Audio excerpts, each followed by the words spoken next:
Okay, so this week we are jumping into a brand new film.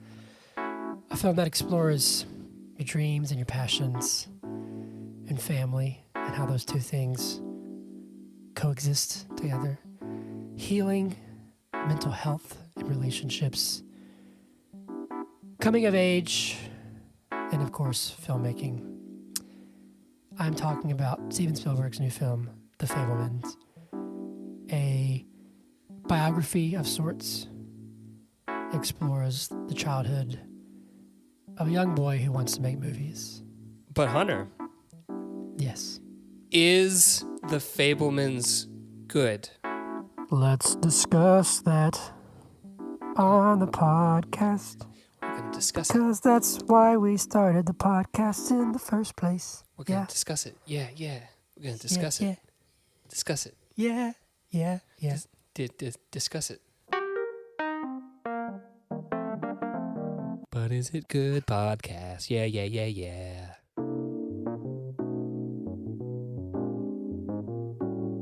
Okay, ready? I've never been more ready for anything. I've lived a long life. It's led me to this moment. Okay, good move. That's going to be your intro. Welcome to the podcast. Welcome to the brand new year. It's a brand new year. It's a brand new year. On, but is it good? Yeah. Brand new year. But is it good? But is it good? Brand new year. But is it good? Is it a good year? We don't know yet. Ha, just started. Ha. But is it good? Yeah. Brand new year. I've been sick for 2 weeks. Happy New Year, Zach. Happy New Year. Listeners, here's something that you guys don't know. When me and Zach take a break from the podcast, we take a break from each other because we hate each other. Yeah. So we actually haven't spoken since our last episode because I hate I haven't seen your stupid face with your shitty eyeballs Oh, no. in weeks. I know. So please, how are you? How's your New Year going? It's going well. Do you know why? Why? Because you didn't see me for 2 weeks? Yeah, totally. Yeah, it's going great. Tell me why. Tell me why it's going great. No, I mean it's going well. How are you doing? Yeah. I'm good. I have been sick for like what seems like forever. And I'm getting over that. Hollis had RSV, actually. Oh no. Which can be pretty serious. It can be. It can be. He was all right, just had, runny nose and a cough. Mm-hmm. But he got me and Hannah sick again. I've been sick like 4 times in the past like 2 months. And so I had a nasty cough for a while, runny nose, all that stuff. But it lingers. So I feel pretty much fine, but like I have, like when I breathe in, I feel like I can feel phlegm in my chest. You got shrapnel. And I can't get it. And I can't get it out. Yeah. But I'm good. Excited to be back seeing movies. I've seen 3 movies this week. Cool. That's a good week. Yeah, that's a good week. I saw Babylon on Thursday. I had to see it early because it's not playing anywhere near me next week. Mm-hmm. And then watched The Fabelmans Friday night. Okay. And then today, me and Hannah went and saw A Man Called Otto, and it was quite good. Okay. That's with Tom Hanks. Yeah. Yes. So it's based off a book called A Man Called Ove, and she read it, how many years ago, and I quite enjoyed it. That was one that was on that. I'm good. It was on that. I sent you a tweet that was like, "Get ready, it's January movie time," and it had all these shitty looking movies, and that was one of the ones. Well, I didn't. So genuinely, I didn't even know that it was coming out until I saw a trailer for it. It was like, comes out next month, and I was like, oh shit, that's that movie. But it was better than I expected. I expected kind of a cliche. Anyway, I'm good. Good. New year, new us. But same us though. But same us. We have a new cover art, and that's exciting. Took me a year. Took those pictures a year ago. Yeah, that's a year-old picture. My hair doesn't look like that. My face kind of looks like that. I mean, mostly the same because you are the same person. No, I'm a completely different person than I was this time last year. Yeah? Yeah. I was thinking about how much I've changed. I'm not even fucking with you. Like, okay, tell me how you changed. No, we're not going to go into that on the podcast. This is a movie podcast. But I've changed quite a bit. Yeah. Well, good. That's what life's about, change. So some housekeeping real fast. Let's keep the house. First off, as usual, please like, subscribe, and share. Mm-hmm. We're very excited to be back doing this for you.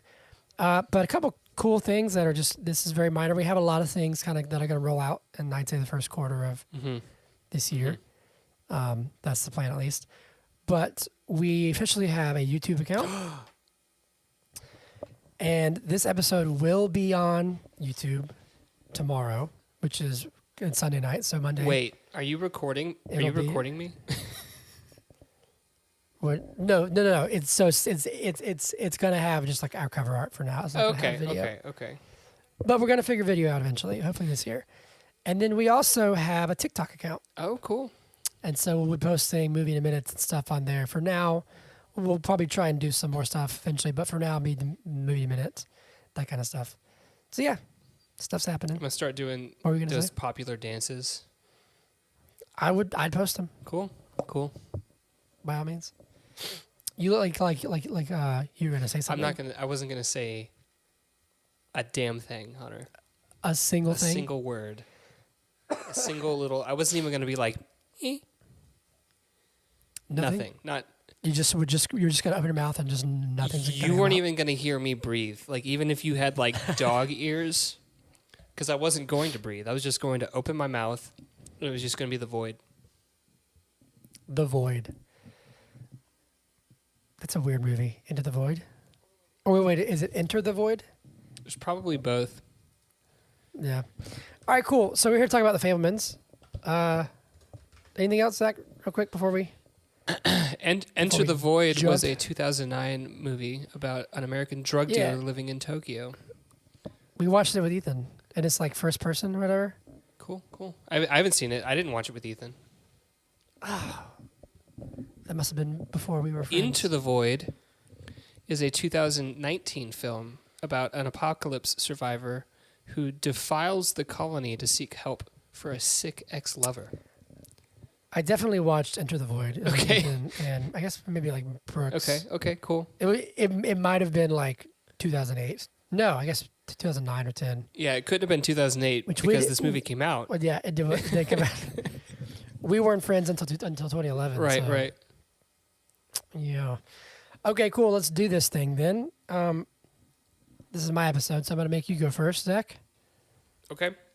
First reaction, because I know how much you hate Steven Spielberg. I don't hate Steven Spielberg. I'm just and kidding. I know how much you hate West Side Story. Okay, so I was thinking while I was watching this film, my honest to God first thought was, what happened with West Side Story? Is it just because it's a musical? Is that why I didn't like it?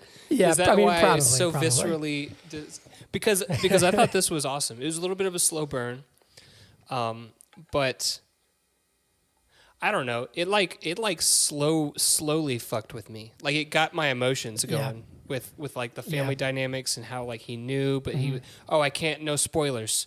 This is a spoiler-free thing. Spoiler-free. But Actually, this year, spoilers are just like it's off the table. Just go. I'm just kidding. Spoiler-free zone for now. Also, I meant to say, and this is something that we do every year. This is intended to be included in our Oscars series. yeah, Sorry, I meant to leave it that, but we do the Oscar series every year at the beginning of the year, we are, and we're trying to get it. We're trying to get ahead of the curve. we are assuming that the Fabelmans will be an Oscar nominated. I mean, I'm sure it'll be nominated, but a Best Picture nominee. Best Picture. Yes. Okay, continue. Sorry. I don't know what I was saying. I was interrupted by somebody. How it slowly fucked with you. Yeah. I don't know. It's just so cool. Like, not to go into spoilers, but like his life is experienced through the art of making film in so many different ways. Not like literally and not like 100%, right? It's not like he's always filming, but like he learns about his mother through film and he shares what he knows through film. I don't know. It's just, it's super cool. It's a really cool way of providing that exposition, right? And I really appreciate that. And I know like it's based on loosely based on like true events from Steven Spielberg's life, and it just seems like such an interesting life. Obviously, he became like a legend, right? And I don't know, it was really, really refreshing to watch. I think that this film, I can confidently say that this film is better than 80% of the films that we reviewed last year. Wow. Okay.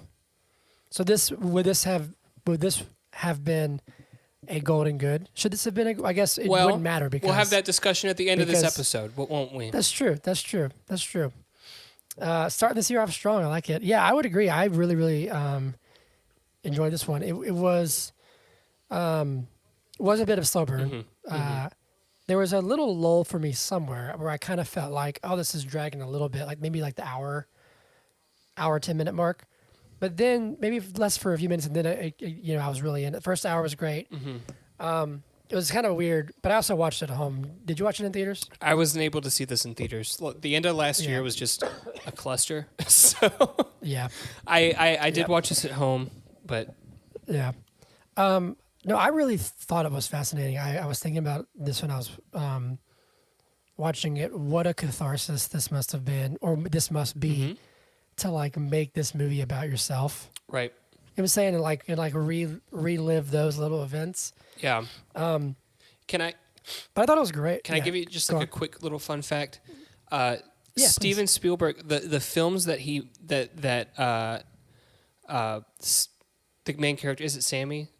It's Sammy, right? I don't know why I was like, it's not Sammy, but it is. The films that he makes in the movie are the films that Steven Spielberg made when he was growing up, and he tried to make them as similar as he possibly could with just better camera angles, so that well, they were brilliant. Yeah, they were like watching that. When he made the guns fire. Yeah. Like that kind of stuff is awesome. But he didn't carry that on to the next film that had guns firing, which he did not. But I was gonna say, if you don't know how people used to edit film and like that kind of stuff, watching in this movie is crazy because it used to be like I am an editor and I just use a computer and that's it. But like they used to have to literally cut out strips of the film. Yeah, it was crazy. So that aspect's really cool, but the actual story is really fascinating and it's really beautiful and it's sad, but it's also inspiring and it's. I really like. There's one scene in the middle that like really hit me hard as somebody who I would say has big creative dreams. When he talks with his great uncle. Yeah, I think. Yeah. Like that whole scene was like really, really wonderful. Like the end, towards the end when his dad kind of finally accepts him, I guess not accepts, but like accepts what he wants to do, what he loves. Like there's a lot of little small things that I thought were great. And then I think that the dynamics were really great. I think that the cast was great. Paul Dano was great. Michelle Williams was great. Seth Rogen in a serious role, like he was kind of goofy, but like in a drama, like that was really, really cool to see. And the kid who plays Sammy was fantastic. I really, really, really enjoyed it. My initial reaction was like, maybe I wasn't blown away. Like it didn't affect me in some profound way, but I thought it was really great. It was inspiring. And I thought it was just a really solid film for me, maybe not better than 80% of last year, but like maybe top 70. So, okay. All right. Well, there you go. You seem like you're... No. There you go. There you go. But yeah, I enjoyed it. Zach, I need you to talk for about 30 seconds about anything you want.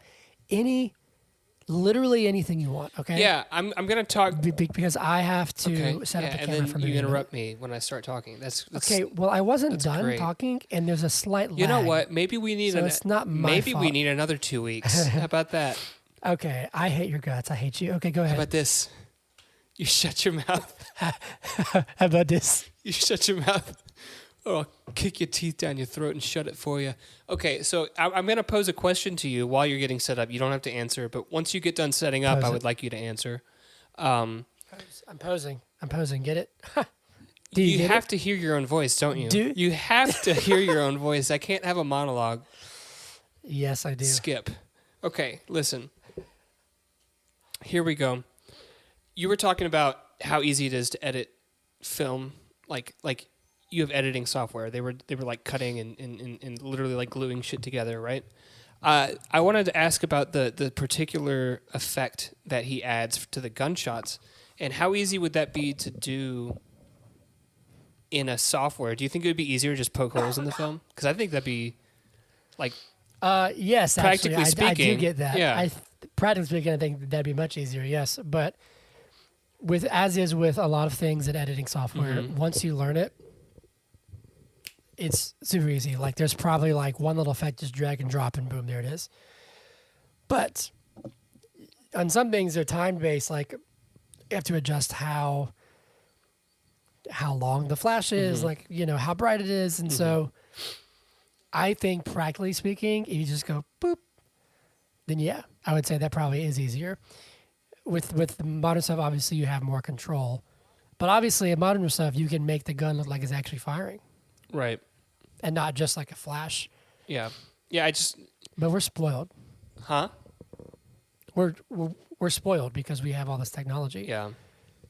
Yeah. Have you heard about this new like chat AI thing that's like blowing up right now? Yeah, I have. Well, chat AI has been around Where's for a while, but you mean the Well, yes. the AI that you can just like put in a prompt and it'll like just do the thing. Yeah, I got into this discussion with this guy. His name is Zach. Actually, he was. Was he the AI or one of- is this a real person? No, Okay. this real person. He's a drummer, but also if you go to Spotify and look at my new single, he did the photo cover. Okay. Like he's a fantastic photographer. And we're talking about how if like AI can actually be utilized to help people be more creative. Okay. Because on this AI, you're like, hey, write me a song, and it can do it. But in some ways, is that- I'm just asking a question. I'm not posing a judgment here, but is that creativity? Hold on. But as humans, we'll naturally take it too far, obviously. But like, it can be an introduction for younger people for like creativity and that kind of stuff. But I also think that it can spoil us to where it's like, oh, I don't actually have to think. I can just be like, do this for me, and it's done. And that's what I was getting at. It's sort of like editing software in some ways is like a calculator. You know how like you ever checked your work on like 2 + 2 just in case? No. You ever done that before? No. Well, Not I'm saying, something when that's you're- simple. when you- I know, but like if you're taking a math test in high school and you're like, what's 15 plus 27? You're like, okay, 42. But you're like, I'm gonna check that just in case because you don't trust yourself anymore. You know what I mean? Does that make sense? Yes, I understand what you're saying. That example was better than 2 + 2. I'll say that. Yeah, I know. But so I think it's really fascinating to watch this film and kind of see how he has to almost innovate for himself. You know what I mean? And that can drive you as a creative. Anyway, that was a weird tangent. But I thought of the chat AI. It doesn't matter. Movie in a minute. Let's do it. All right. I'm recording. You I need to get I gotta film myself. Hold on a second. do I have need to a film timer. yourself. Online stopwatch. Online stopwatch. There you are. God, this cough, man, won't go away. Okay, can you see me? Because I can't see you anymore. I You can good? see you. Rolling? Yep. All right, this is the Fabelmans in 1 minute. Hopefully I can remember it. We've done 2 years perfectly. Got to keep the streak alive. Here we go. Ready? 3, 2, 1, go. Okay, so we meet Sammy and his family.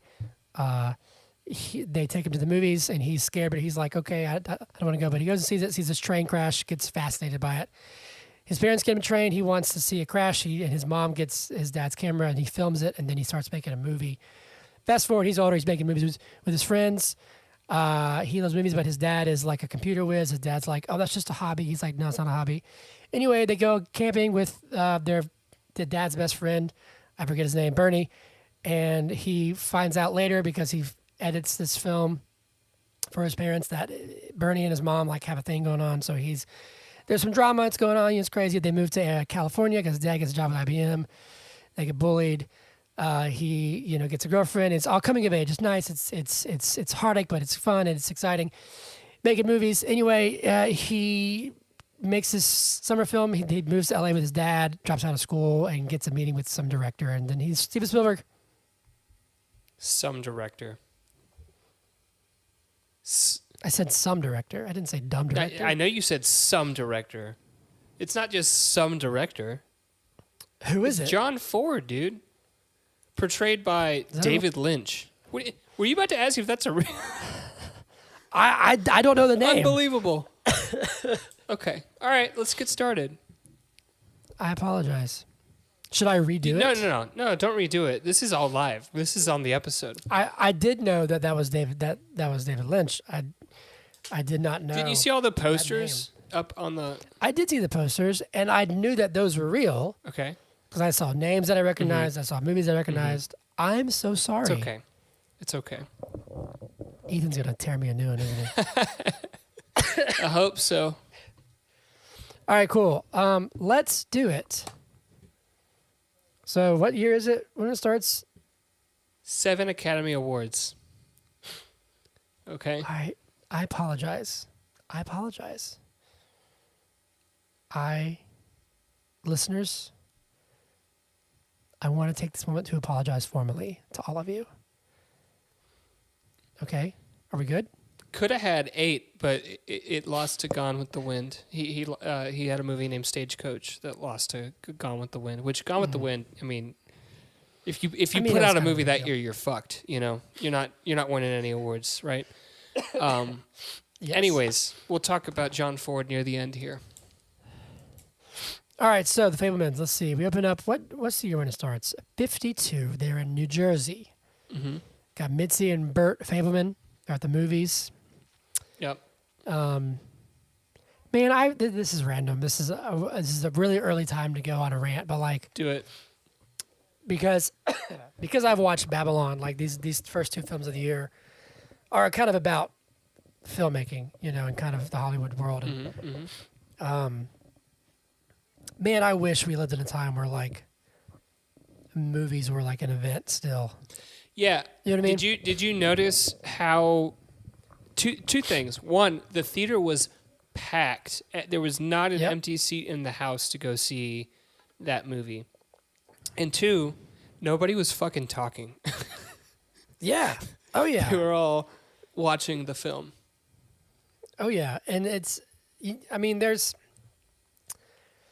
we do have event films, but they're all stuff like Endgame and Avengers. And people talk during them. It's like people... Which to think, like, well, hold on. I was going to say, like, and I loved Endgame, but I was going to follow up with one of your biggest gripes. It's a gripe. It is. Is that it's a double-edged sword now, because whenever some moment happens, people cheer and clap and they yell and they talk, and it can be exciting, but also can get very annoying. And then when they don't... Have you noticed, I'm sure that you've noticed, is that movies like build in a beat. Yeah. Now, sometimes. Yeah, they do. Where they like expect it. Yep. And if it doesn't happen, it just feels really strange. Yep. That's why I like to go see movies by myself. It's a good litmus test, because if you get those like Friends pauses, Yes. Yes. I know exactly what you're talking about. Yes. But people will go to the theater to perform for other people. They'll literally sit there in the theater and just like make little quips and like cheer. It's like, if you're watching, have you ever, Hunter, in your life, and then we can talk about this great movie that we're here to talk about. Have you ever been at home by yourself watching a film and like audibly like cheered for a movie?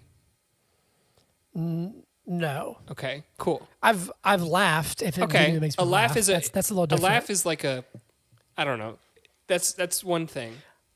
I feel like laughter in a theater, like in a comedy, that's very much welcome. Sure. Yes. And I've been like watching it and been like, oh, nice. Like this is, I'm excited, but I've never been like, woo. Right. Yeah. No, I can't say that I've done that. No. Imagine being at home by yourself. Well, it's just funny to me because they were lined up around the block. That's what gave the name the Blockbusters, and that maybe they weren't lined up around the block because Blockbusters didn't really come into play till later. But you have, let me see, when did Jaws come out? Because that's actually Spielberg. Let me see. Fun fact. Jaws came out in 75. They were called Blockbusters because they would line up around the block, and there was so much weight that the entire block in New York City would just fall through into the sewers. Just fall into the earth. Yeah. Amazing. Busted. But no, yeah, like that's fascinating, and it's funny. It's fitting to me that this film starts out with that because when you have Spielberg, you have E.T., you have Jaws, you have Jurassic Park, like, but yeah, that was my first thought. I was like, man, I wish. And then when you see Babylon, you kind of get why I mentioned that too, where it's like, movies they're so powerful, and they used to be like an event. Yeah. Going to the motion picture show. Anyway, he's reluctant to go in at first. He's kind of scared, and then he sees that train crash, and I love how to our modern eye you can tell it's miniatures, right? Like when the car flips over and then like the guy is just like sticking out. Yeah. But I love these kind of films because to try and put yourself in their shoes, like what must that have been like to have seen that in the 50s and be like, holy crap, that train just crashed. Like, you know what I'm saying? Like, and it was a mixture of miniatures and then like full-size set pieces, because at one point it's like the train is crashing, and then you get like this little snippet of like lions jumping out of a cage. Did you catch that? Yeah.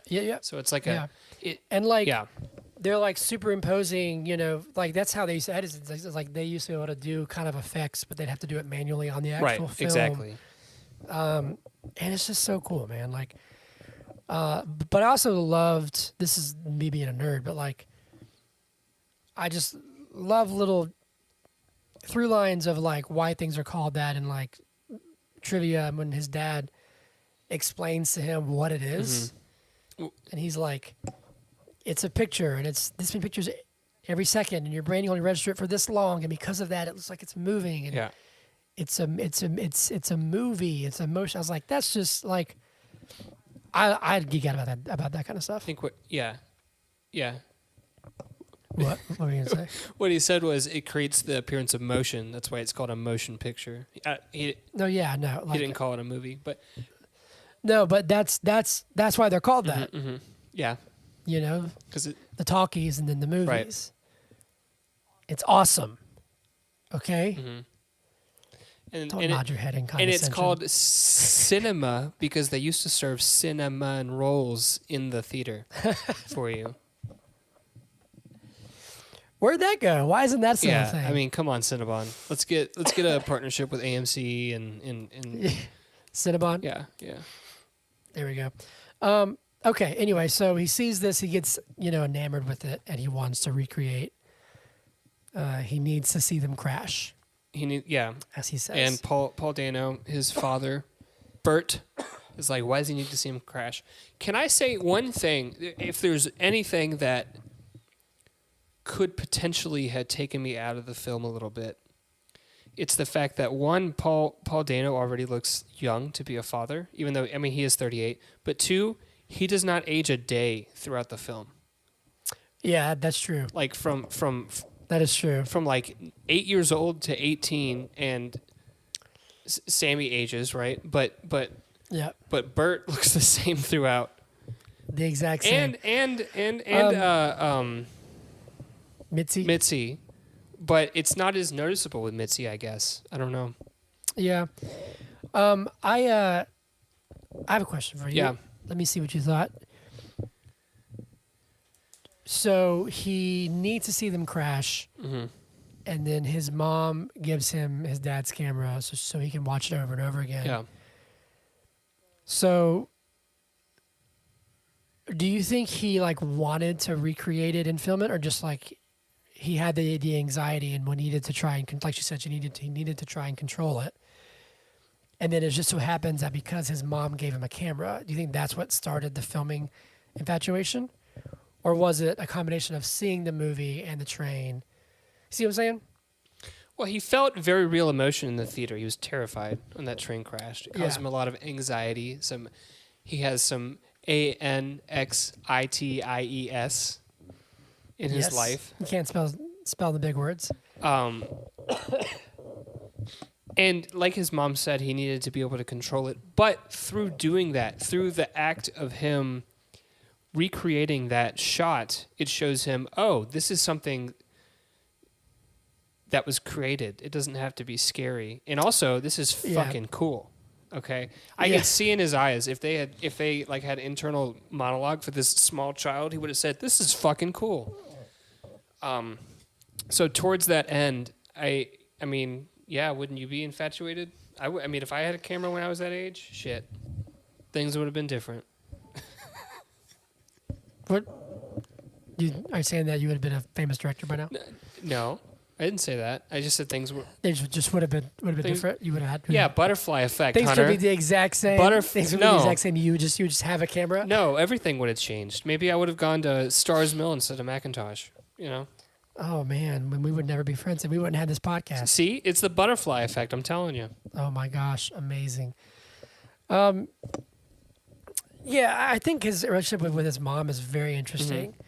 Because him and his dad, I feel like him and his dad get along fine, but his dad's always trying to be like, oh, I'm pragmatic and like, I guess I don't know if like realistic is the right term, but like he's oh, that's a hobby. You need to have a real job kind of thing. He's a technician, computer engineer, and his mom is a bit more of the artsy one, and she plays music, or she used to play music, and she plays often. Yes, but like early in the film, she says a line of like, "Oh, that was 2 kids ago." I can't. Not I can't, but I don't do that anymore. And she's also a little out there. Let me ask you this. This is a scene that caught me off guard. Okay. What do you think of the tornado chasing? I mean, it makes sense if you look at it in the context of the conflict between Mitzi and Bert, because they're fighting, and her whole one of her things within the film, like a recurring thing for her, is control. Right? She talks about it with little Samuel, and I think it comes into play in this situation too, because they're moving. Like that's when Arizona, and she's upset about it, and she's fighting with him, and she sees this tornado, and he's saying like, "What are you doing? Don't leave." And she's saying, "Fuck, I'm not going to leave. I'm leaving right now." You know what I mean? Like she made that choice to just have control. She can control if she drives her children into a tornado and kills everybody, right? Yes, but also you left out one point, is that they were going to Arizona, and Bernie was not going to Arizona. Right.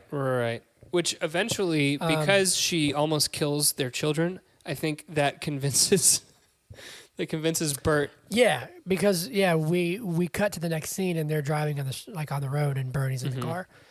But what does she say over and over again in the car? It was something like it's everything happens for a reason. That's right. Yep. And you think that's just like a mantra for herself to try and cope with things? Because she can't control maybe everything. She feels like maybe she feels like it's happening to her instead of her creating something in her life. And we learn later that like her having Bernie was a massive deal, because she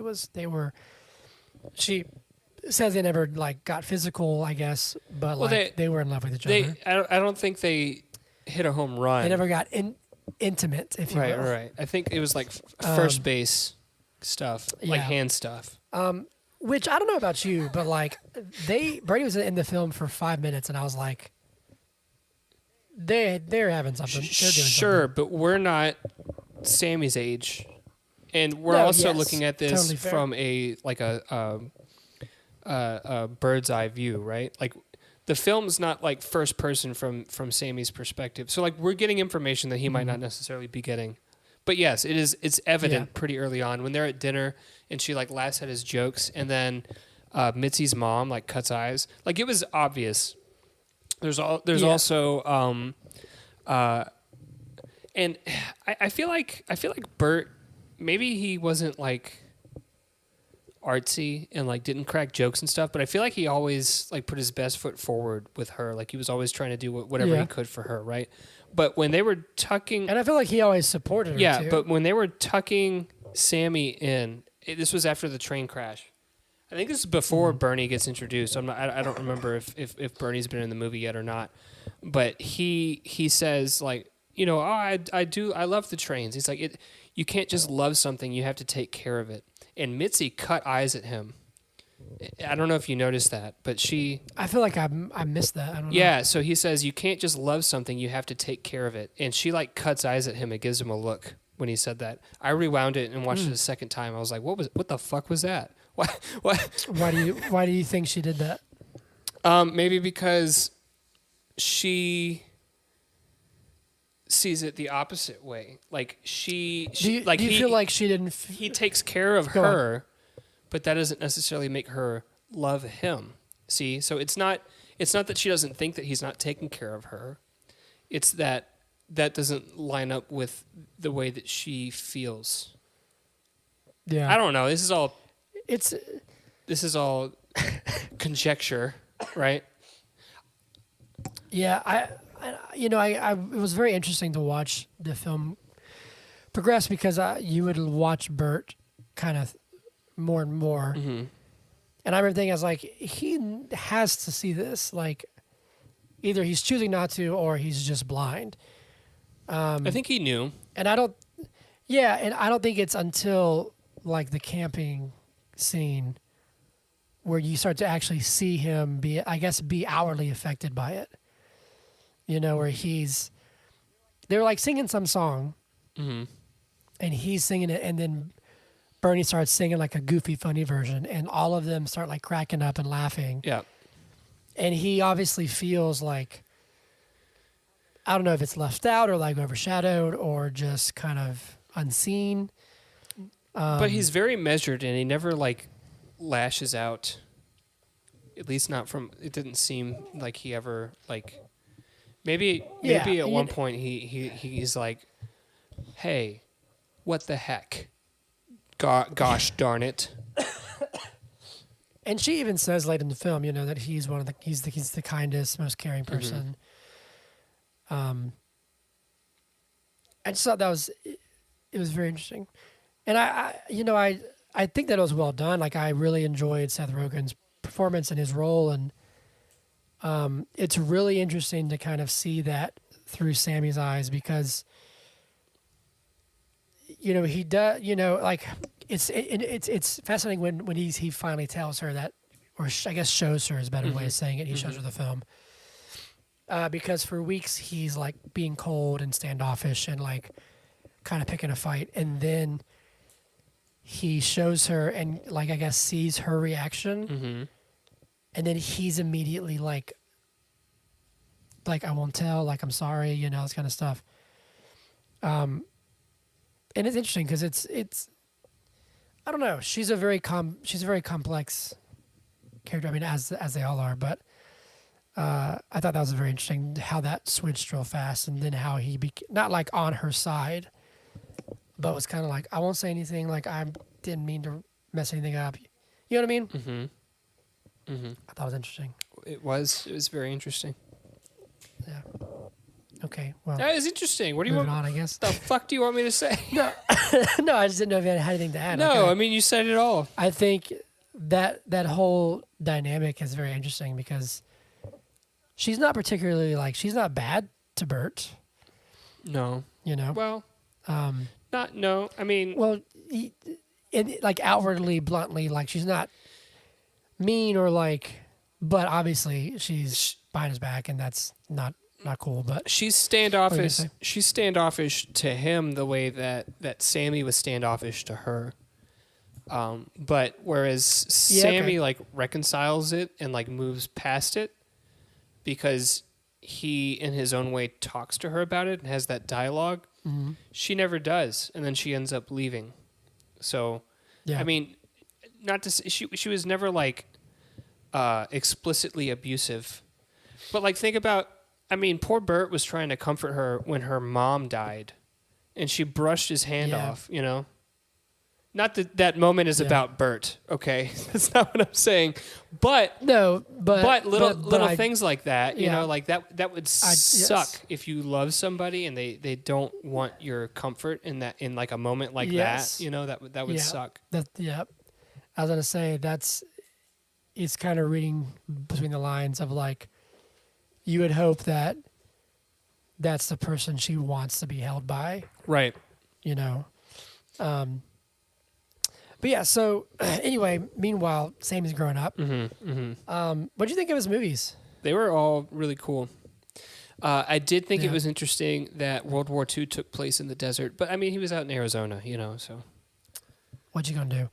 I loved the scene of him directing that soldier kid. Yeah.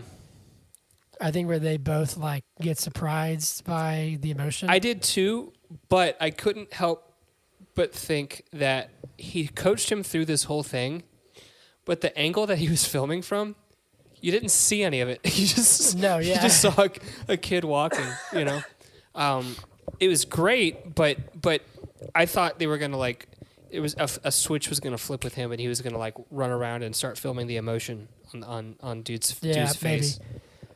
To me, that almost seemed like a moment of like, oh, I can do this, like for real. Which I think, I mean, he already had that in the sense of like his movies were actually very good. But like directing's hard, you know. Like I've directed one film. I directed a short film. Well, no, that's not true too. But and it's weird. And I remember I had like directing exercises when I was in film school, and it's really hard to kind of know how to bring somebody to a certain place emotionally or mentally without being like so explanatory that it gets very boring. Yeah. You know what I'm saying? Like me saying, hey, you're sad, and like cry and, you know, just look really sad. That's like, that doesn't tell you anything. But kind of know, like how he said, like, these were your men, like they trusted you and you sent them, and that's on you, and like that's gut wrenching. You know what I mean? So knowing to approach like that I think was really, really cool. Yeah. But we're already at like 45 minutes, so moving right along. I thought when he goes to school in California, that whole arc was so fascinating to me because we get this really rude introduction to like, frankly, bigotry. You know, and like the sequoia trees. It's really what? The sequoia trees. He calls them sequoia people. Oh yeah. Because they're all so tall and stuff. Tall. Which I was very short in high school, so I get that. It's not fun. Yeah, what were you, like 3'2" until you graduated? I was, and then I grew 2.5 feet. In 6 months. No, my first day of high school, I was 5'3". Okay. It's pretty short. You know what though? You were progressing like steadily. I hit 5'11" in middle school, or maybe like 5'10" in middle school, and then just fucking stopped, and I haven't grown an inch since. Yeah, I would have rather done that. Okay. Yeah.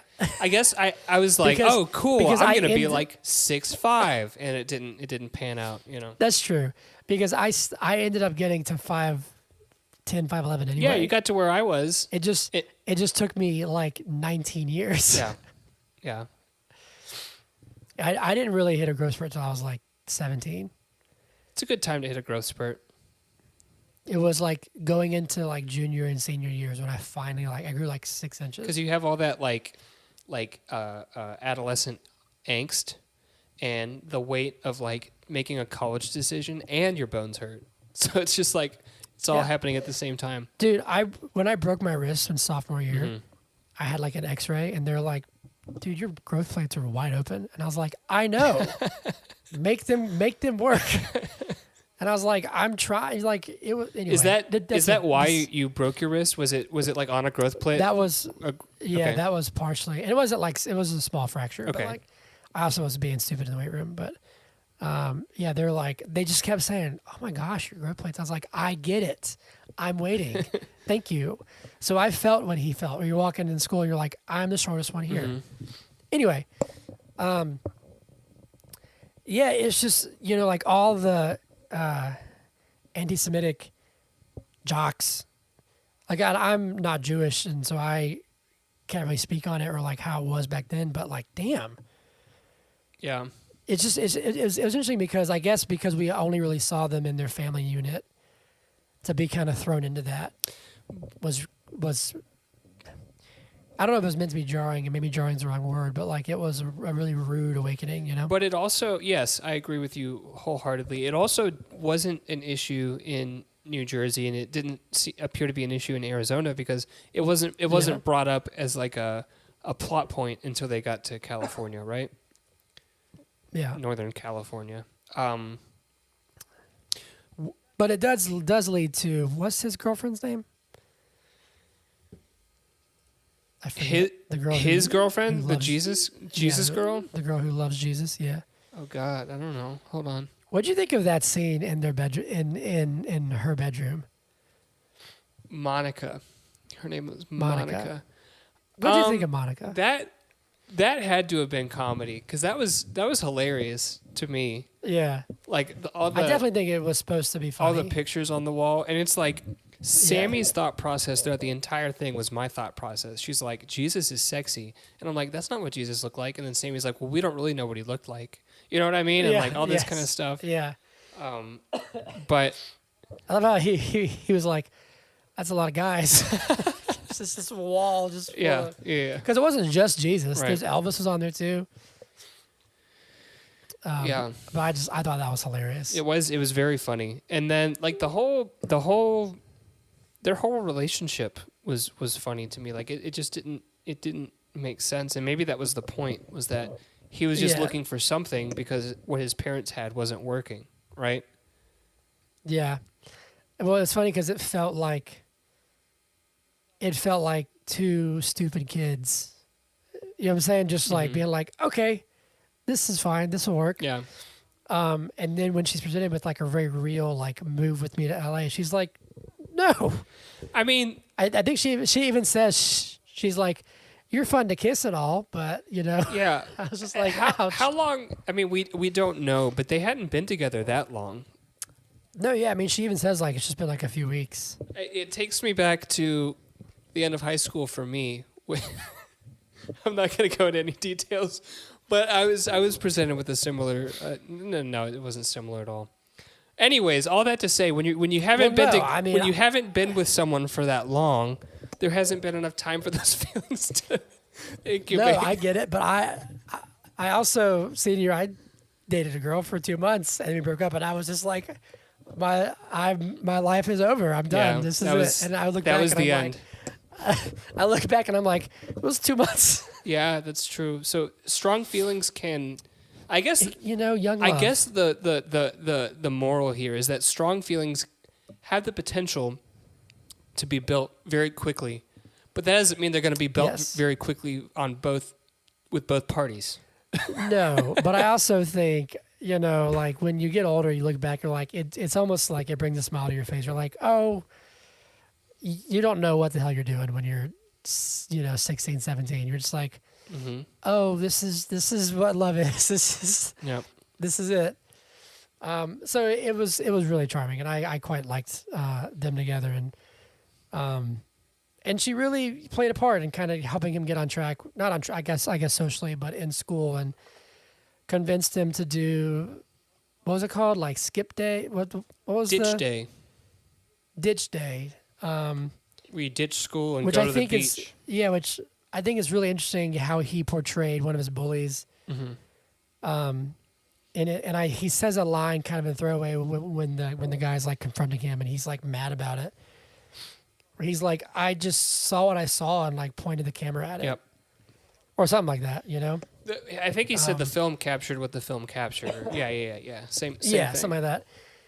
And it's funny because it's kind of like a microcosm of like what film can do when it's done right, and it can. He says like, I made you look like you could fly. You know what I'm saying? Like it can create this idealized version of the world, but also inspire you to kind of try and reach that. You know what I mean? Yeah. But the I thought it was really interesting. The bully didn't take it that way, and then the bully kicked the other bully's ass. He didn't kick his ass. He gave him one good hit and then pushed him. there was something working in him. You can kind of see, like when they're leaving and he flicks him off, he's like smiling, and there's like, because he also, while he went along with the bullying, wasn't always the one to initiate it. Sure. It was the other skinny kid. Yeah. But I thought that was a really interesting kind of exchange, and that whole arc was really cool. This was it was around this point in the film that it became evident how Sammy was influenced by both of his parents. So Explain. like you're raised with your parents' burdens. Like whatever conflict they're going through, like you are steeped, you are a tea bag steeped in that water your whole life. And so you go to college or whatever. So and even then it's up to you to like wash that off. You're a tea, yeah. You know what I mean? Yeah. Just because you leave the house doesn't mean you're actually Leaf, tea leaves. We'll be here all year, y'all. Oh, it's 2023 is going to be a good one. But yeah, explain. So, like his father is maybe a workaholic, but he's like completely invested in his craft. He's willing to move, like whatever, so that he can create something amazing, right? And obviously Sammy has that, like that's part of who he is, because he didn't even want to do the ditch day thing, and when he did it, he did an amazing job. Like it looked really good, and he made what's his face look like a absolute dweeb dork. Yeah, I'm gonna coin that, dweeb dork. It's one word. And he made the other guy look awesome. He created fake bird poop, which was ice cream. All that stuff, right? Yep. And I was talking earlier about his mom and her Mitzi's like struggle with control, and how she feels like she doesn't have control over certain things in her life. And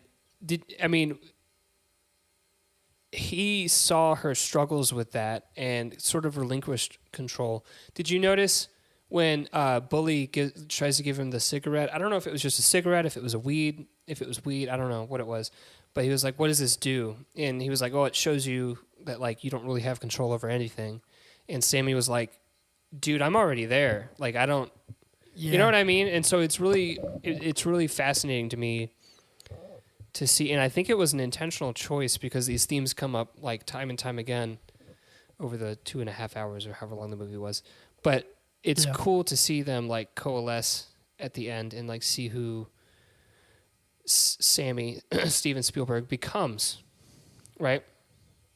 Yeah.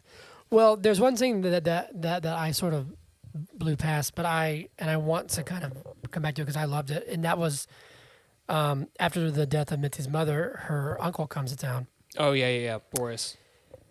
And he was in the circus and all this kind of stuff, worked in movies, and he gives this great interaction, this great sort of monologue, and this great scene with Sammy about the conflict and the tension that arises between relationships and family and art. Yeah, and art when you try to pursue it and when you really give yourself over to it. It says it'll tear you in two. And he mentions Mitzi, and Mitzi was this person, and she, he says like she could have been doing this, she could have been doing X, Y, and Z. And there's no right or wrong path in life. You can choose whatever you feel led to, or even if you choose the wrong thing, at first you can always kind of course correct because she starts playing again. But there is this thing where it's like, do you think he looks at her and feels fear of being like, oh, well, maybe I don't want to be like her, but also not like his dad, in the sense of like he wants to use and chase his art. I don't know. Like, I just think that's it's tough because I think he obviously loves his family very much, but he has this conflict of his dad kind of belittles it a little bit and says, oh, it's just this hobby. Yeah, I just thought that was I thought it was just a fascinating scene. I really loved it. So Boris says to him, he's listening to her play, And Sammy's like, oh yeah, she's really good at piano. He's like, shut the fuck up, I want to listen. You know, he's like, shush. Anyways, he says what she's got in her heart is what you've got. It's the art, right? It's the art in your heart. Yeah. A little later on in the movie, Mitzi is having a little bit of a mentee bee, you know, and she like grabs him. She grabs Sammy and she says, "You do what your heart says you have to, because you don't owe anyone anything, not even me, right?" So there's that coming back, and she's like recognizing that what she had in her heart, she didn't feed that, she didn't follow that, and she regrets it, right? And then later on in the film, so Boris does the art in the family, and it rips you apart, and he does this like motion of like ripping your heart in half. Mm-hmm. When Sammy meets some director, do you remember some director's name, Hunter? This is a quiz for you. Was it Mark Ford? John Ford, Hunter. Mark Ford is Mark Ford's. I'm just kidding. Mark Ford is the fashion designer. Okay, there you go. Mark Ford's the guy who saved Gucci. Tom Ford. David Lynch. When he meets John Ford, one of the first things that John Ford says, "Why do you want to do this? This is going to rip you apart." And he does the exact same motion. He grabs both sides of his chest and he rips them apart. These little parallels, these little, you know. Yeah. We can jump to that too because we're already pushing an hour. That whole sequence, you know, was great. The whole where he's like, "Look at this painting," and he's like, "What do you see?" Mm-hmm. He's like, "I see soldiers," whatever. He's like, "No, where's the horizon? Like, what's up? Like, where?" And you know, I love that he was really testing him and being like, "What do you see when you see this? I'm like, what are you looking at?" The art, kid. You know, it's the art. And it's funny because I loved the really subtle, like it's hard pressed to say like, was that a good conversation for him? You know what I'm saying? Like he was told to get the fuck out of here and like all this stuff, but then he walks out and that little smile comes on his face. You know what I'm saying? Mm-hmm. It's not like he was given some phone number saying, "Hey, call this guy and get a job. Here's a connection." But one of his heroes, you know, sort of pushed him a little bit and says like, "Well, good luck to you, kid. Get the fuck out of here." And that can be all, and that can be all you need, you know. And he's like, "Thank you so much." Well, not just that, but he got a piece of wisdom from like, exactly. directorial God at that point in time, right? Yeah. And I've loved, this is just some subtle touch, and we can circle back to kind of talk about it more, but when he's walking away and the camera like pans up real quick and they're like, "Oh wait, sorry, horizon's got to be at the bottom." That's not interesting. That's not horizon at the top. That's not subtle at all. Well, no. His smile was subtle. Okay. The camera pan is like a wobbly, like jerk the camera up. Mm-hmm. I thought it was like, that made me laugh, and I was like, "That's brilliant. That's really funny." Yeah. But yeah, like his whole move to LA and when he has a panic attack, and I really loved when his dad is just like, "We'll never not know each other." You know what I'm saying? Like, you don't have to be afraid of like losing us. Mm-hmm. And he says, you know, like, "Well, you and Mom don't anymore." And he said, "Yes, we do actually. Like he says some really nice line. He says like, "We're too far in each other's stories to actually say the end." Mm-hmm. And I think that's a really beautiful way to, like, one would hope, I guess, because divorces happen, families, you know, I don't want to say fall apart because they can still be very close and be very healthy, but there is a fear of like, oh, well, like if I choose a path that you wouldn't want for me or for yourself, mm-hmm. then I lose you. And it's like, no, if I love you, you'll never not have me. You know what I'm saying? Yeah. I think that's a really beautiful thing to see, and it's crucial for kids to know, for friends to know, for relationships to know. Be like, whether we stay in this form of our relationship or not, like I'm still here in whatever form we take, whatever X, Y, and Z. I think that's really, really cool. I let everybody know. If I'm at, you know, Kroger checking out and they're like, "Hey, how was your shopping experience?" I'm like, "Listen, I will never not think about you, okay? what we have going on here, it's always beautiful. It's always going to be a thing.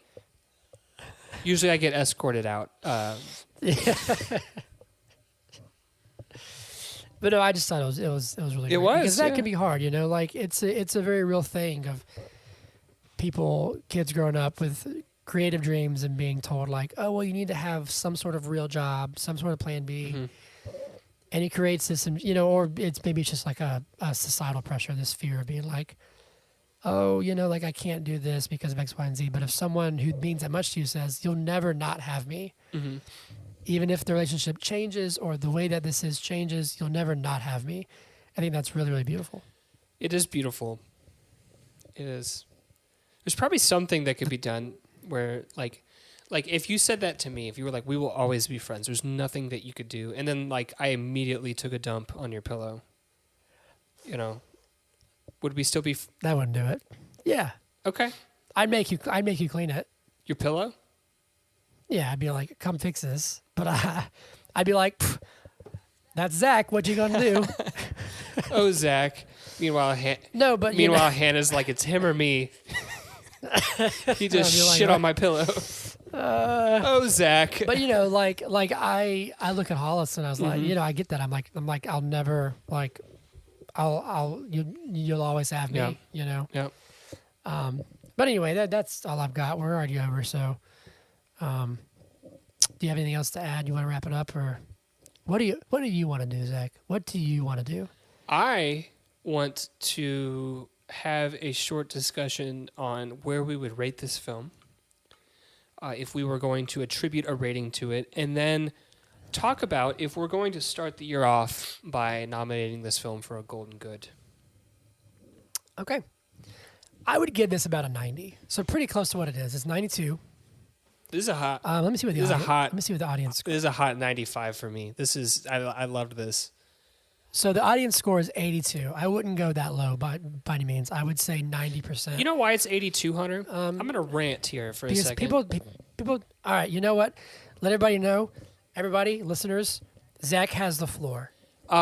People don't like dialogue-driven movies. They want gunshots. They want fucking cameos. They want, and I guess the David Lynch cameo wasn't enough for them. You know what I mean? Like, people want constant. Wasn't the audience score for The Gray Man like really high? Let me find out. Keep talking. They just want like constant stuff going on, and it's quite frustrating, honestly. But that what? The Gray Man is rotten at 46%. Yeah. And the audience score is 90. Yeah, this is what I'm talking about, okay? It's not about narrative. It's not about creating a good film. It's about, oh, yeah, remember when that thing blew up? And then that other thing blew up. And then Ryan Gosling got shot 8 times and he didn't die. And I'm not saying The Gray Man was... Did we call it bad or did we just call it mid? It was The Gray Man won the Golden Good for the most okay movie. Right. So it was middle of the road. Probably would have given it like a 60 or something, right?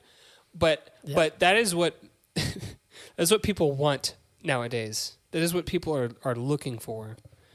And it doesn't have to be good because there's so many of them on Netflix that you just watch the next one and the next one and the next one. That's my piece. I'm speaking it. But it makes sense that the audience would put it down at an 80. It's a hot 95 for me. This was a very strong start to the year. I really enjoyed this.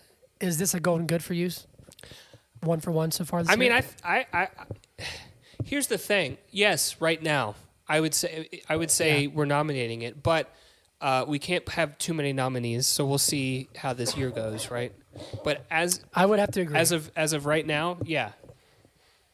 Yep, I feel comfortable saying that as of right now, it's definitely in the running for the Golden Good because it's the only film. It's the only one, but it's very strong. It's very strong. Yeah. When I put it up against what won last year, obviously I don't think it holds a candle, but it's a great film. It is a great film. So there you have it, Zach. I'm going to ask you, but you just kind of told us. But is the Fabelmans good? No, it's excellent. There it is. Amazing. Amazing. All right. Did you know, though, that there are some folks in this world, some lost souls, who think it's terrible? It's time for Every Movie Sucks, and I'm really excited to read this one that I found. Every movie sucks. Here's one. No, this is from I want to Marnie read House. one first. Oh, I said I'm really excited to read this Okay. one, and then you just jump in there All right. and you're about to read one. Come on. I thought you just said you're excited for the segment. No, I'm no. sorry.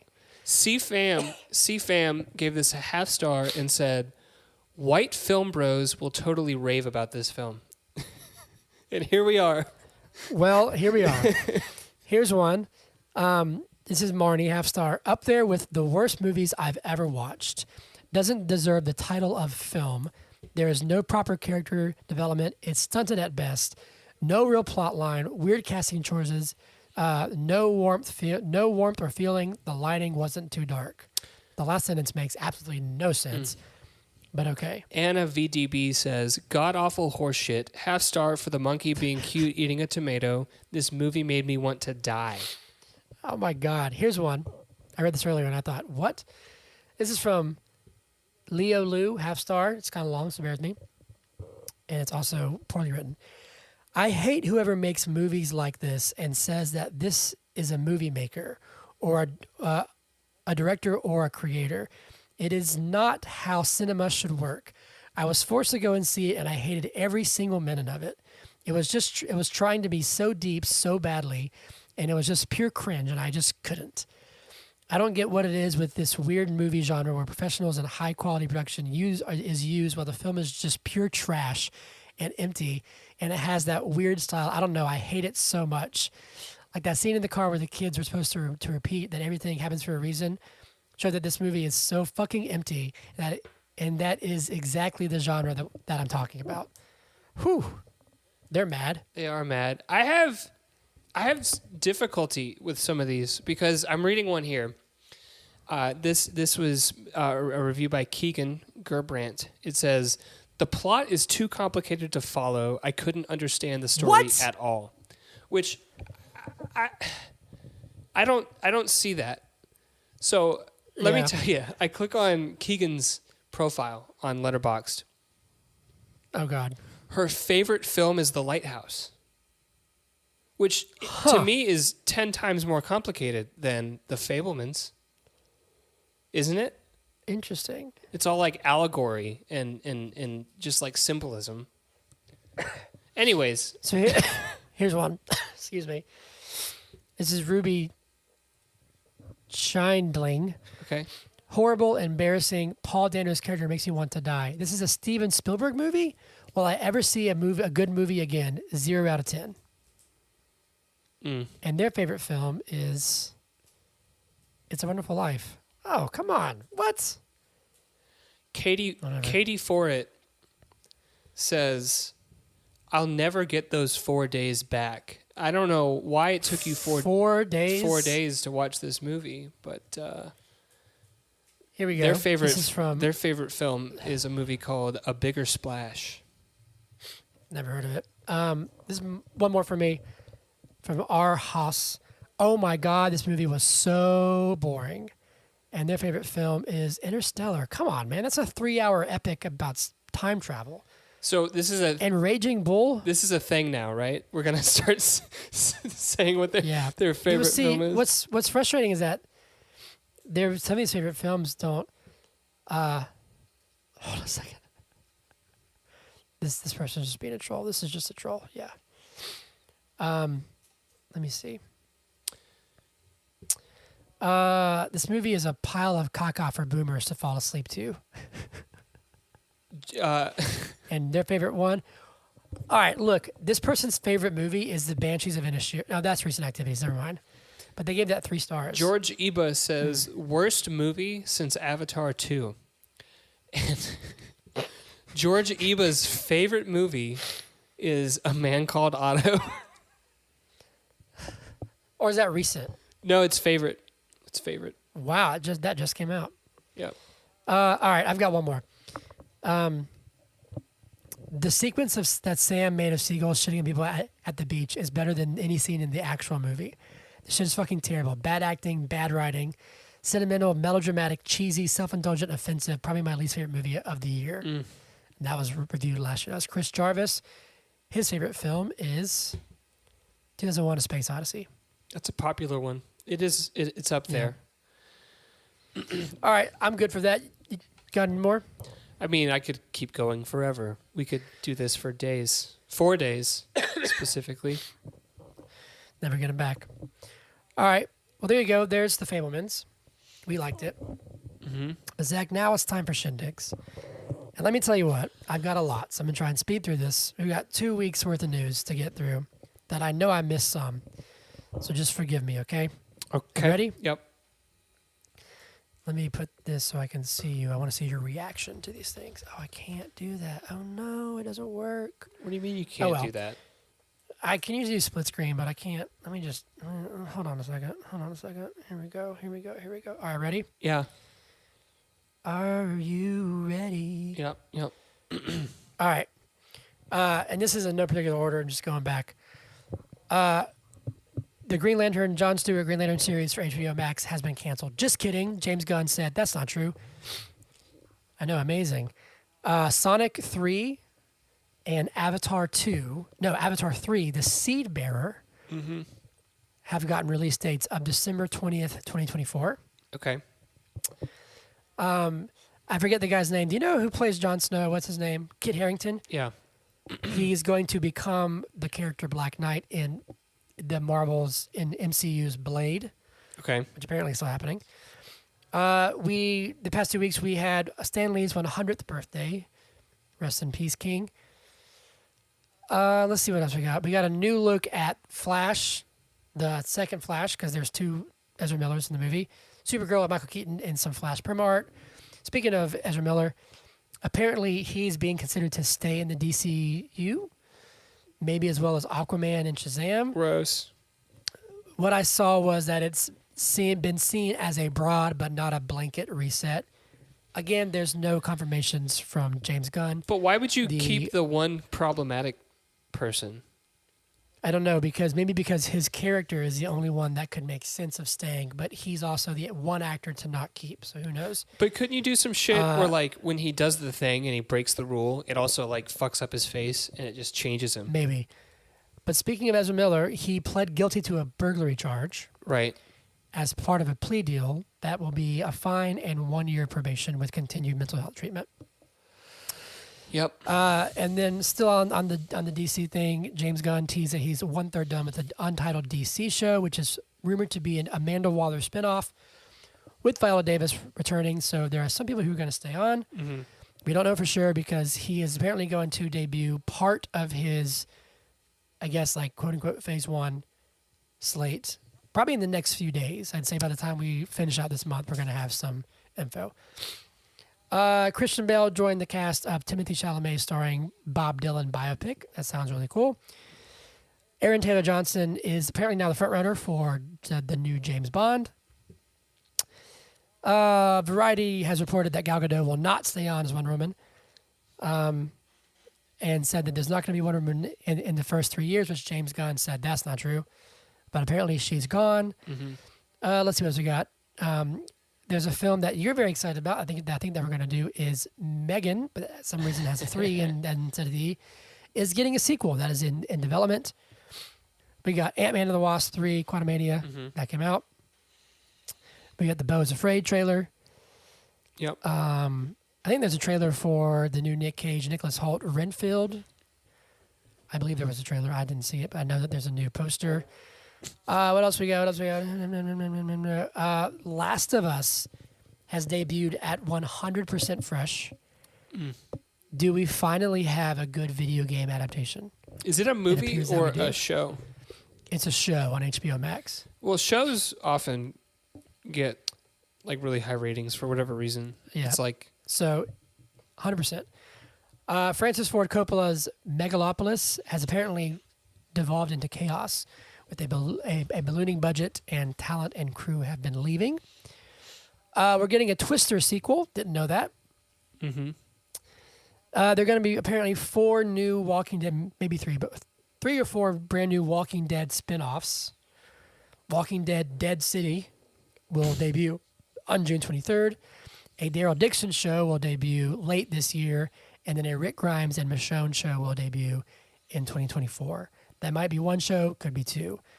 Apparently, Marvel is fast-tracking a brand new Doctor Strange 3 with Charlize Theron. Whatever. Top Gun Maverick's Glenn Powell is going to apparently play Captain Planet with Leonardo DiCaprio producing. A couple more. Matt Reeves gives an update on the Batman 2 script, said he's deep in writing the script and that the Penguin show will lead directly into the sequel. Then some other one, last two. Jeremy Renner had a really bad accident, got run over by his own snowplow, but I think he's going to make a full recovery. He was in stable but critical condition, so hopefully he's okay. And then lastly, Dave Bautista gave an interview, I want to say with Variety, saying that Guardians 3 will be his last MCU appearance as Drax, and that he wants to move away from silly roles like Drax and more towards dramatic stuff like Glass Onion and Blade Runner. And he said, I never wanted to be The Rock. And that started this whole big thing. Here's your news. Shots fired. That one got a reaction out of me. I hadn't heard that. And yeah, I mean, we were talking at the end of last year when we did Glass Onion about how much more dynamic he is as an actor than The Rock. And it's evident based on his current body of work. And so seeing him in non-Drax roles would be great. Even like John Cena, though. Like, Bautista, Drax doesn't do it any justice, but he's the strongest of the three. And I haven't even really seen Peacemaker, so I can't really speak to John Cena's performance. But, you know, I think everybody knows how we felt about Black Adam. That's all I've got. Did you see? Here's your news of the week. Did you see that once again? You know, there were rumors about someone who was going to be playing Superman, and then James Gunn. Oh yes, James Gunn said nope. It was like, no, that's not true. It just. It was the guy from. He's from Euphoria. Mm-hmm. Yeah, Jacob and Elordi. Yeah, and because all the ladies say Lordy. Well done. James Gunn came out and said no one's been cast. Yep. At least he's talking to people and being like, "This is true. This is not." But yeah, there you go. But so it also Zach. Oh, go on. Do you think he should react to every rumor, like every single one? I don't think he does. But no, he directly tweets at a lot of them. I would imagine that once the slate gets announced, I think he'll step back a little bit. Okay. I think maybe this is a bit of like, hey, everyone kind of calm down. Maybe. So we'll see. You got any? Is it a Hawks minute right now? What's happening? The Hawks aren't doing that well. I can give you like a NFL playoff update if you would like. Okay. I know there's been some good games. You're not interested because you I elongated the O in the okay. You were like, okay. I don't really care, but I've also watched some, so like. Okay. I know that the Bills won and DeMar Hamlin's doing well. Mm-hmm. DeMar Hamlin is at home. He's been discharged from the hospital, so that was a crazy way to start the year, and I'm really happy that he's doing well. I'm rooting for the Bills. I think you know that like I'm a big Braves fan, and to a certain extent I'm a Hawks fan. But like with other sports, I don't have like a team. Like football, I just like watching good. Because also the Falcons are trash. Well, okay, but I don't. I just like watching good football. It's the same thing at the college level. I usually cheer against whoever the powerhouse is. So in years past, I've cheered against Alabama.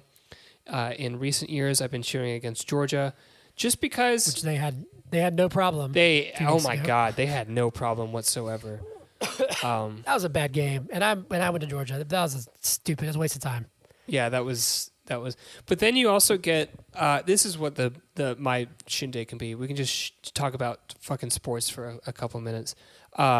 You also get people, because I listen to like the sports radio in the mornings. It's just something to do on the way to work. Mm-hmm. And you get people coming on there and they're like, UGA should play the worst NFL team. And it's like, do you know what would happen if these college kids played like an actual NFL team? It could be the shittiest team in the league and they'd still get handled. Because those are professionals, and they. Yeah. I mean, think about how many it's almost it almost never happens where like a rookie quarterback comes in and is just like instantly successful. It's like they come in and they're like, oh, I have 8 seconds to throw this ball. And next thing you know, they've almost bit their own fucking tongue off because they got hit so hard. Yeah. You know what I mean? It's a completely different thing. So UGA is it's not even a contest. They're the best college team, but I don't think that they would stand up to an NFL team. That's my 2 cents. No. That's all I wanted to say. And I get tired of the giant gap between teams in college, but also even in baseball. It's just like how the Mets are paying 2 guys. I think it's Verlander and Scherzer. Their payroll for those 2 players is more than like the entire A's payroll, and it's like that's not fun to watch. And that isn't good for the game. You know what I'm saying? Like it's just boring. It's only going to get worse with the transfer portal and the NIL deals. So UGA, because they're so successful and because they're donors, like UGA donors, good Lord, I'm sure they're just they can afford to give like the best talent in the country the most money. You know what I mean? Mm-hmm. And so I do think that players should be paid, college players. I think that is a good thing, but I think that the way that the system is set up is... It's going to get out of hand, and it's going to get very lopsided. Yeah, and then you have discussions about, teams that aren't either in the... is it the Big 12? Is it Big 10 or Big 12? It's the Big 12, right? I think it's Big 10 now. It's I thought it was like the Big 12, but it had 10 teams. Anyways, the big one that has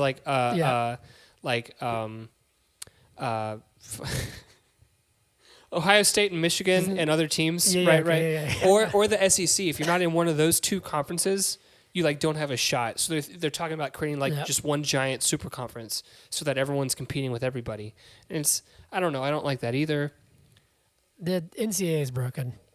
Yeah. But anyway, that's a very brave shit. Thanks. That's a brave minute. Thank you. Okay, whiskey shots. First whiskey shots of 2023. Oh, yeah. Let me go get my whiskey. Better hurry up. Run, run, run, run, run, run, run. He's running to get some whiskey. He's running to get some whiskey. I can see him on the camera. He's in his kitchen. He's dancing because he has wireless headphones and he can hear me. He's coming back with some whiskey. Coming back with some whiskey. Yeah, yeah, yeah. We're going to drink some whiskey. He's doing a little dance and turn it. Oh, look, he's back with his whiskey. Yeah, yeah, yeah. Yeah, yeah. That was brilliant. Are you going to sit down? Sit down. All right. Be humble. Sit down. We need to have one. We need to have like a toast. Is that your shot? Come on, look at mine. Mine's full. This is a glass. Whatever. Here, I'll put more in there. You know what? I ain't no bitch. How's that? What are you drinking? I'm drinking the same thing I've been drinking because the only time I take a shot is this time every week. This is Elijah Craig small batch. Found it in this is Kentucky bourbon. So this is nice. My favorite. This is the final bit of the Jack Daniels from my wedding. I like that shot glass. It's got a little leather thing on it. Is that new? Yeah, I got it for Christmas. It has HC on it. I have another one, so whenever you're down here or ever we're in person, we can actually take a shot. I got a little. I don't have it here because my mom, it's down in Florida, but she got me for Christmas a little. It's like a little whiskey glass that has leather around it, and it has like the Braves, like. Oh, cool. And then like a little tomahawk like burned into the leather. I will say here, you can see it. Let's see if you can see it. Oh yeah, it looks cool. I'm not saying that'll be anytime soon, but in the future there will be BIG branded shot glasses with whiskey's face. HC because you're hardcore, right? Hardcore. There you go. That's why. All right. So to 2023, a new year, new us, but same us. Same us though. Yeah. And maybe a year filled with love and friendship. Love you, whiskey. Cheers. And to whiskey, bottoms up.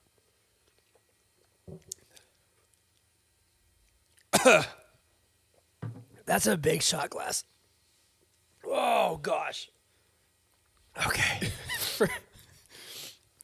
Is this a double shot? Good Lord. For a second there, you sounded like a mom from the Midwest who was a smoker. Oh, gosh. What are they selling? I love it. Chocolate. All right, there you go. We went like a half hour over, but first episode of 2023 is in the books. Next week, we're doing Babylon. Where can they find us, Hunter? What are you going to say? You can find us. You can email us at biigpodcast@gmail.com. Please say hello. What are your New Year's resolutions, and how are they going so far? You can find us on Twitter at biigpodcast. You can find us on Instagram at But Is a Good Podcast. You can follow me on Instagram at Hunter Callahan Music. Follow Zach at Zach2, the number, the THA future .31. Please say hello, like, subscribe, tell us what you want us to do next time, what kind of films. What did you think of Fabelmans? What's your prediction for the Oscars? Because we're doing those now. What's your favorite color? What's your favorite food? We had a listener email in a few weeks ago and suggest a whiskey for us to do. So what whiskey do you like? I can keep going, man. Just tell us anything you want. Wise My, how's your New Year going? Wise My, Peter, come back. Yeah. From New South Wales, Yeah, please. please, Peter, we miss you. Peter, come back. You can blame it all on the big podcast. But yeah, and we have a lot in store this year. Please follow us on TikTok and hold on, I forgot our handle on TikTok. We are. I gotta look it up. I've been slacking on TikTok, man. I'm just hasn't been going well. Unbelievable. Come on. You can follow us at But Is It Good Podcast on TikTok. It's going to be exciting. Next week. But Is It Good Podcast. Next week, as Hunter said, we're recording the episode for Babylon. Babylon. I have a surprise for Hunter. Oh, God. So you're going to want to tune in because it's going to be an interesting episode. I'll just say that. Wait, what is that? Okay, we'll discuss this off camera. See you guys next week. See ya. Bye. But Is It Good Podcast? Yeah.